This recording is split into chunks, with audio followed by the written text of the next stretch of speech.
Hello everyone, I'm Colin Graham. I'm the animation director on Watch Dogs, and today I'm excited to present to you a vertical slice of the Watch Dogs free roaming experience.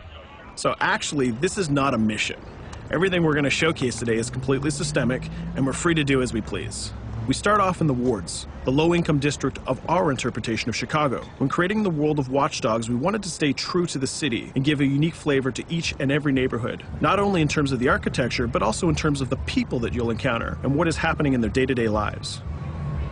In the wards, you'll see working-class citizens, rusty cars, gang members, abandoned houses, and low-grade pawn shops. It's really not the kind of place that you're going to want to be alone after dark.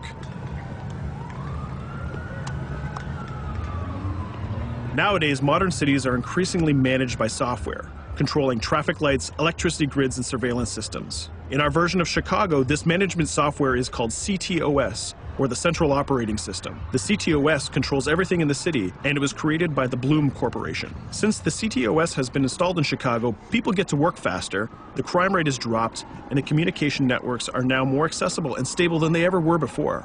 It goes without saying that if everything is connected, somebody able to take over the system would be extremely powerful. At this point in the game, we don't have control over this district's CTOS system. The icons that you see over people's head mean that we cannot hack into their mobile devices at the moment. We need to find the CTOS control center, install a backdoor virus into the system to take control over all of the infrastructure in this district. There it is, the CTOS control center.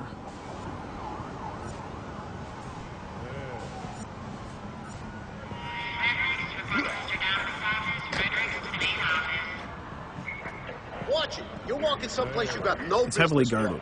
Let's see if we can find the server access codes from a distance.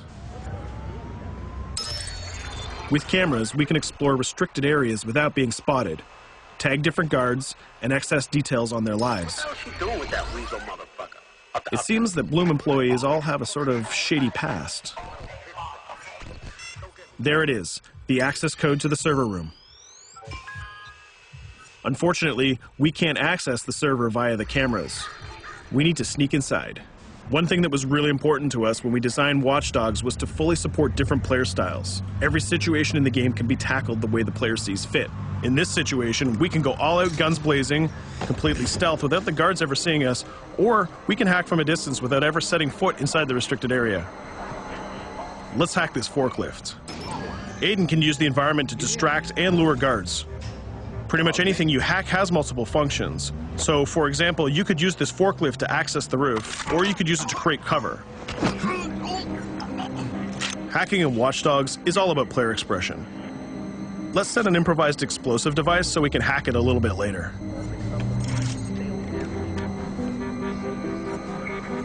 You'll also notice Aiden's low-profile stance. This indicates when the guards are unaware of our presence.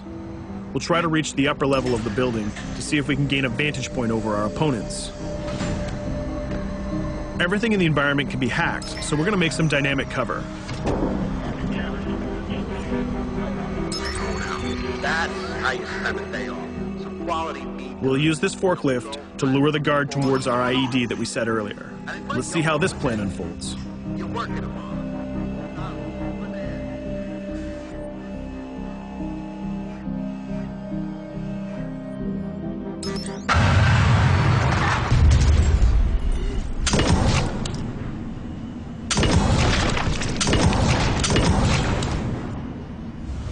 What you just saw is called focus.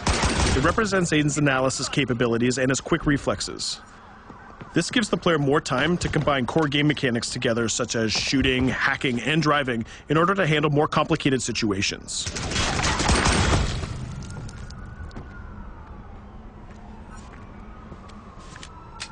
Now we can access that control room.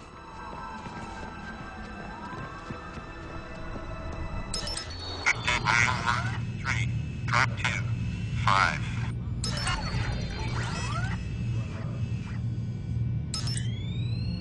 Now we'll be able to hack all of the devices connected to the CTOS within the districts. Thousands of cameras, traffic lights, the electricity grid, and most importantly, all of the citizen information profiles. We can also benefit from the Chicago Police Department crime prediction system, which uses facial and pattern recognition to spot potential criminals or potential victims. Since this is a pretty rough neighborhood, I'm pretty sure we're going to stumble on some suspected criminal activity pretty soon. And there it is. The system just pushed an alert of a potential crime. We can see the system trying to triangulate the location on our minimap. Take note, this isn't a mission. This can happen anywhere at any time. We've just spotted a potential victim. It's always up to the player if he wants to investigate or not, to take action or not. So let's see how this turns out.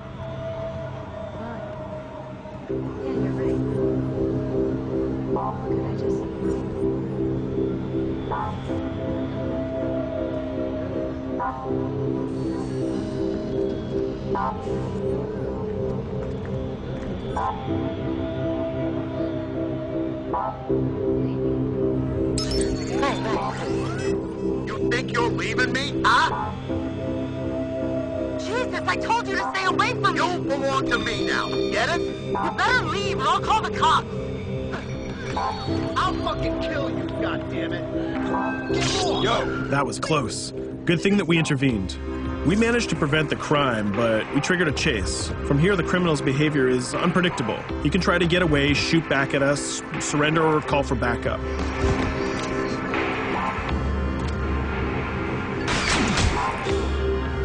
It seems like he decided to get away by car. Let's chase him down. In Watch Dogs, we have a wide variety of vehicles. Each one of them has their own unique properties and handling. Let's see how we can use the CTOS to our advantage to neutralize this criminal and leave the cops to deal with him later.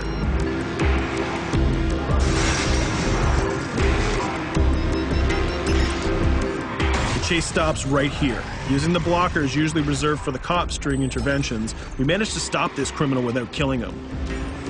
This gives us a reputation bonus. This system is at the core of the Watch Dogs experience.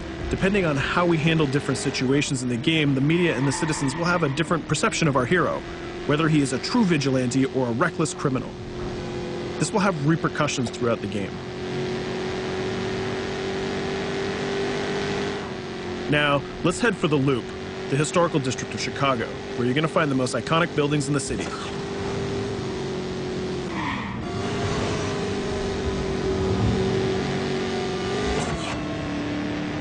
We're going to go to a gun shop to see what arsenal is available for players. The economy is a big part of Watch Dogs. Players will be able to grow their arsenal with weapons and craft their tools in order to increase their power and their hacking abilities.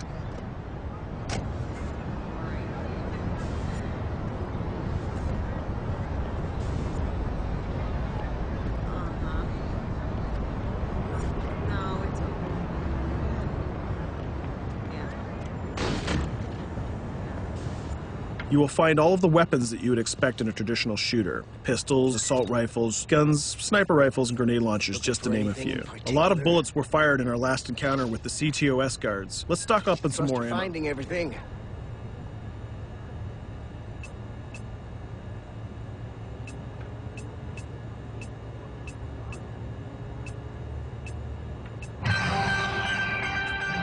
As we mentioned earlier, the media keep track of your actions and the citizens are going to react according to the perception that they have of you. Here, the media is reporting a crime in which you are the #1 suspect. The gun shop owner recognized you and decided to trigger a silent alarm to notify the police. Copy that. Possible one suspect presumed armed and dangerous. Police are now trying to locate the source of the threat using the surveillance system in the city, represented by the yellow circles on the minimap. Come in, PH3.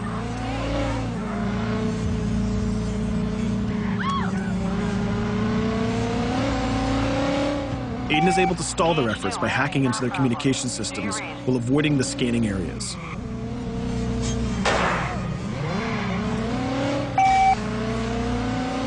PH units, do you copy? Repeat, squad to all PH units. Once they've lost our trail, we can go back to our activities.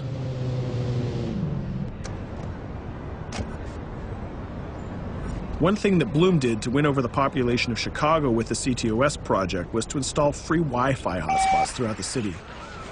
Free Wi-Fi is cool, but not very safe with someone like Aiden Pierce around.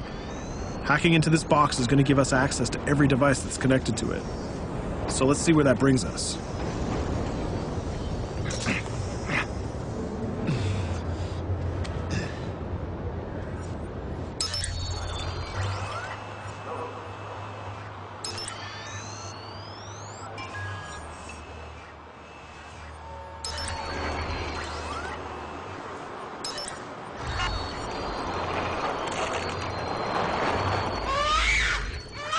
We just hacked into the webcam of a laptop. It seems that we're in the apartment of a mother and we can hear her baby crying in the background. Her bank information is in her mobile phone sitting right there on the table in front of us. It's totally up to the player whether we decide to steal it or not. Of course, this won't affect our reputation because nobody can witness this action. Just like in real life, nothing is totally black or white, but rather many shades of gray.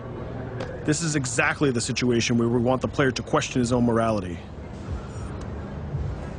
Let's go withdraw that money. If you think that you're alone, think again. Aiden is not the only hacker in town. Someone's trying to install a backdoor virus on Aiden's phone in order to steal a portion of the information that he's gathered through the game so far. First, we're gonna have to reach the area where the signal is coming from.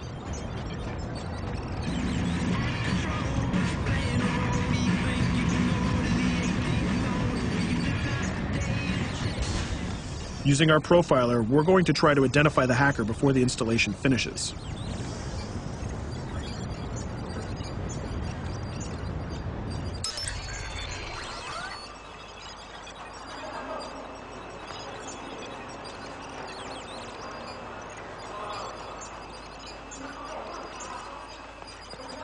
There he is.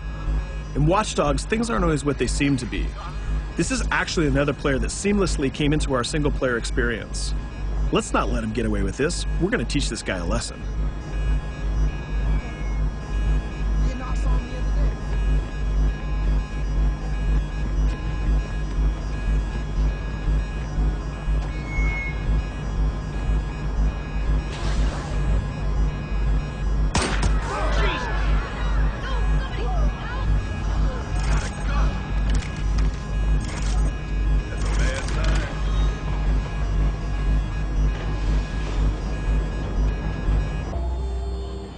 We stopped the hack, but the hacker managed to get away. I don't know about you, but we can't let this pass by. We need to retaliate. Using the grid, let's see if we can find that second player. There he is. Let's enter his game seamlessly.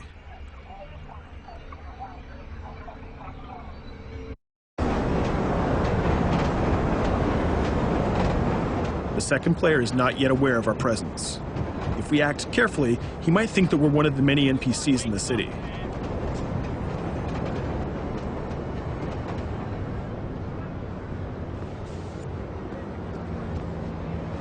What was that?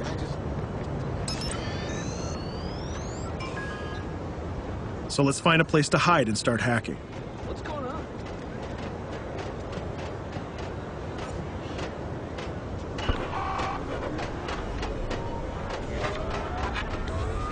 The second player has just been alerted that a breach has occurred on his phone. He's trying to find us using his profiler.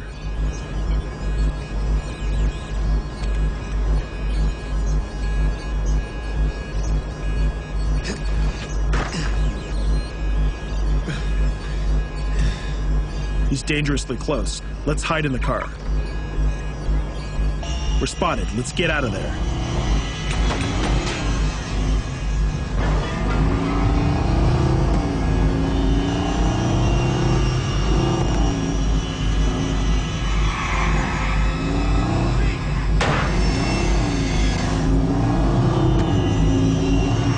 Let's set up an ambush right here.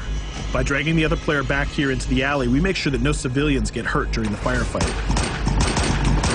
We didn't succeed in hacking the second player, but we did get a little bit of revenge.